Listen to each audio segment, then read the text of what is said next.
Il-Partit Nazzjonalista jingħaqad mal-istqarrija tal-Federazzjoni tal-Aġenti tal-Proprjetà FEA li komplet ikkonfermat dak li ilhom jgħidu u ħafna qdiet fis-settur.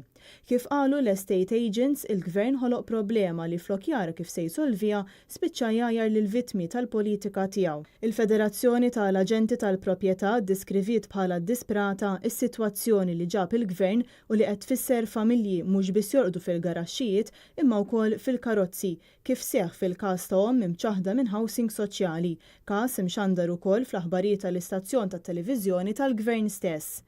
Din il-kriżi wieħed mir-riżultati tal-immigrazzjoni bla pjan li s-sena l-oħra fisret skont ċifri tal-Gvern stess immigrazzjoni ta' xejn anqas minn 15,000 immigrant net. Dawn il-15,000 huma dawk dikjarati għax nafu li hawn ħafna mhux dikjarati kif kienu aktar minn 100 immigrant trattati bħala annimali frazzett. Il-Gvern imbarka fuq politika ta' immigrazzjoni qawwija biex jonfoħ iċ-ċifri tal-ekonomija bżieda kbira fil-popolazzjoni barranija flok tkabbir fil-ġid ras għal ras.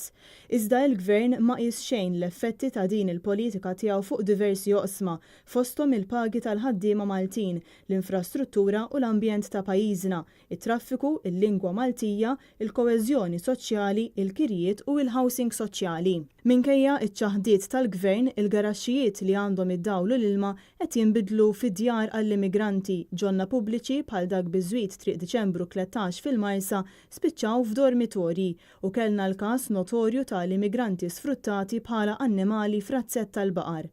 Il-Partit Nazzjonalista qal li l-Gvern għandu jerfa' r-responsabbiltà tal-politika ta' immigrazzjoni qawwija bla pjan. Din tassew li tonfoħ iċ-ċifri ekonomiċi imma l-ġid ras ar ras qed jistaġna u l-persuni l-aktar vulnerabbli qed jiffaċċjaw il-kirjiet ta' mijiet ta' euro fix-xahar bla ma jsibu kenn fil-housing soċjali, anzi jsibu li l-Gvern jgħajjarhom.